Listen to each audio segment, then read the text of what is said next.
নমস্কার বন্ধুরা, মহান কথায় আমি সোমা আপনাদের সকলকে জানাই আমার আন্তরিক শুভেচ্ছা আর ভালোবাসা। বন্ধুরা, আপনারা অনেকেই মা বিপত্তারিণী পুজো সম্পর্কে আমার কাছে জানতে চেয়েছিলেন। আসুন তাহলে মায়ের পুজোতে কি কি লাগে, কি করা উচিত, কি করা উচিত নয়, আর কোন জিনিস খাওয়া উচিত, আর মায়ের পুজো বাড়িতে বসে আপনারা কিভাবে করবেন সেটা সম্পর্কেও আলোচনা করে দেব।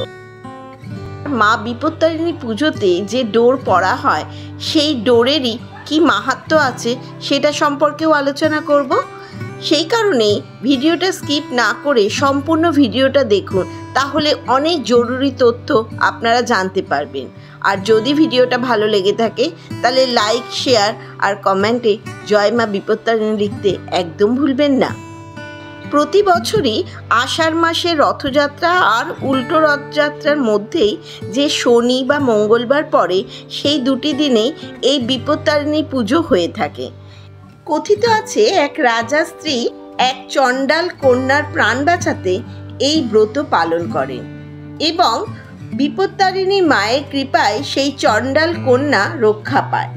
বিপদ তারণ করেন বলেই এই দেবীর নাম বিপত্তারিণী। মা দুর্গার 108 রূপের একটি রূপ হলো মা বিপত্তারিণী। মা বিপত্তারিণী পুজো করলে পরে সংসারের সমস্ত বাধা বিপদ কেটে যায়। আসুন তাহলে এবছর 2025-এ মা বিপত্তারিণী পুজোর সময়সূচি নিয়ে একটু আলোচনা করা যায়।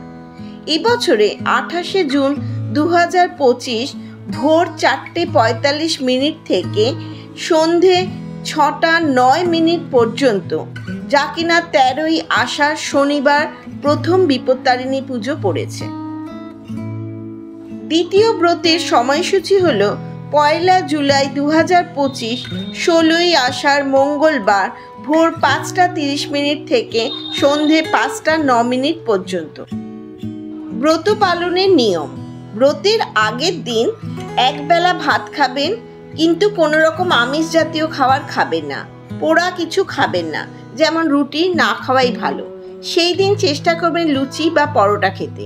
পরের দিন পুজোর আগে অবধি নির্জলা উপবাস করে পুজো করবেন। যদি সম্ভব হয় বট গাছকে পুজো আগে করে নেবেন।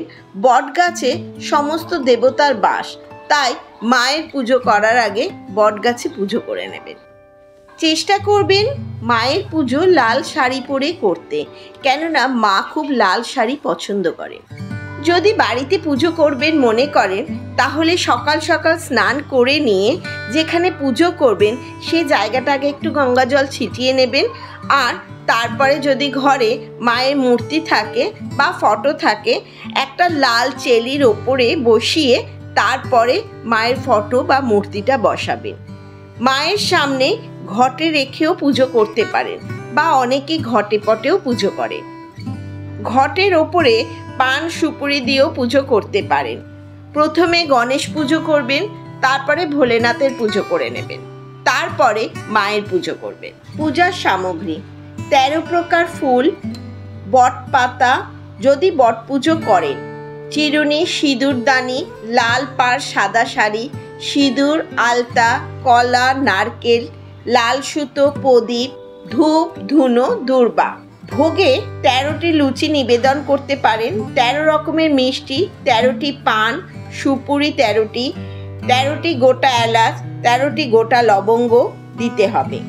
পান, সুপুরি, এলাচ ও লবঙ্গ পুজোর পরে সধবা মহিলাদের মধ্যে বিতরণ করে দিতে পারেন। এছাড়াও পুজো সামগ্রী হিসেবে ঘটছড়া, গামছা, ডাব, 13টি দুব্বা, লাল চন্দন, কর্পূর, তেল ও 13টি নিখুঁত প্রদীপ। মায়ের পুজো করতে এই সমস্ত কিছু প্রয়োজন। হ্যাঁ, একটা কথা বলে রাখি, এই ব্রত একবার পালন করলে পরপর 5 বার কিন্তু পালন করতে হবে। মায়ের সামনে এই পুজোর দিন কোনোভাবেই চালের তৈরি কোনো খাবার দেয়া উচিত নয়। পুজোর শেষে ব্রত কথা পাঠ করে তবেই কিন্তু পুজো সম্পূর্ণ করবেন। এই ব্রত পালন করলে সংসারের সমস্ত কষ্ট, বাধা, বিপদ কেটে যায়, স্বামীর আয়ু বাড়ে, মঙ্গল হয়, সন্তানদের জীবনেও সুখ সমৃদ্ধি আসে। হিন্দু ধর্মে হিন্দু মহিলারা বেশিরভাগই সংসারের কল্যাণের জন্য এই ব্রত পালন করে, তবে পুরুষেরাও যদি মনে করবেন এই ব্রত পালন করতেই পারেন। মা বিপত্তারিণীর মন্ত্র।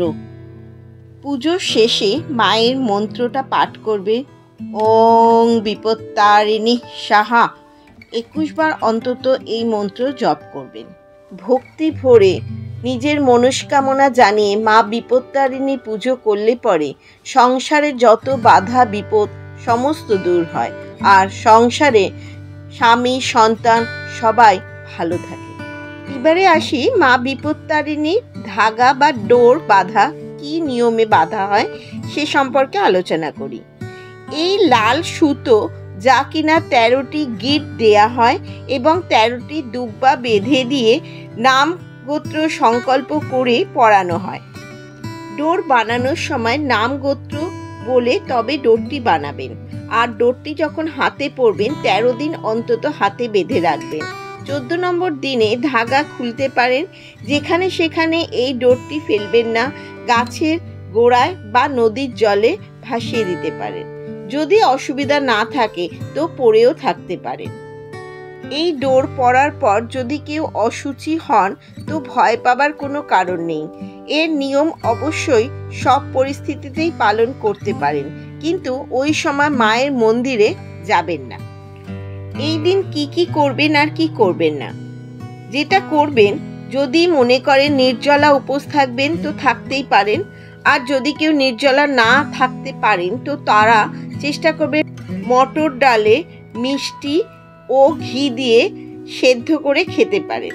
দুধ, দই, ছানা, শরবত, সাবু এগুলোও খেতে পারেন। ওই দিন বাড়িতে যদি কোনো ভিক্ষুক আসে অতি অবশ্যই তাকে কিন্তু পুজোর প্রসাদ দেবেন এবং খাওয়ানোর চেষ্টা করবেন। অবলা জীবজন্তুকেও ভোজন করাবেন। ওই দিন যেন বাড়িতে কোনো রকম ঝগড়া অশান্তি না হয়, এতে মা অসন্তুষ্ট হন। এই ব্রত যারা পালন করছেন বা নাও করেন তবুও বাড়িতে চেষ্টা করবেন নখ, চুল, দাড়ি না কাটার। আর যারা ব্রত পালন করছেন সেই দিন নুন জাতীয় কোনো খাবার খাবেন না। কথিত আছে মা বিপত্তারিণীর এই সুতো বা ডোর যার হাতে থাকে তাদের কোনোদিনই কোনো রকম বিপদ স্পর্শ করে না। মায়ের দয়ায় সম্পূর্ণভাবে সে ভালো থাকে। ভক্তি ভরে মায়ের পুজো সমাপ্ত করে মায়ের ব্রতকথা পাঠ করবেন। মেয়েদের ব্রতকথা একটা বই আছে, ওখানে মায়ের ব্রতকথা পাবেন। যদি না পান তাহলে পরে পঞ্জিকাতেও মায়ের ব্রতকথা থাকে, দয়া করে সেটা পড়ে নেবেন। আর ভিডিওটা যদি ভালো লেগে থাকে একটা লাইক দিয়ে পাশে থাকবেন আর সাবস্ক্রাইব করে নেবেন আমার যারা নতুন বন্ধুরা রয়েছে। মা বিপত্তারিণী সবার মঙ্গল করুন, সুস্থ থাকুন, ভালো থাকুন। মা বিপত্তারিণীর পুজো বাড়িতে যেমন করতে পারেন, আবার অনেকে মন্দিরেও গিয়ে দিতে পারেন। আর যদি মনে করেন কলকাতায় রাজপুরে বিপত্তারিণী চণ্ডীবাড়িতে গিয়েও মা বিপত্তারিণীর পুজো দিয়ে আসতে পারেন।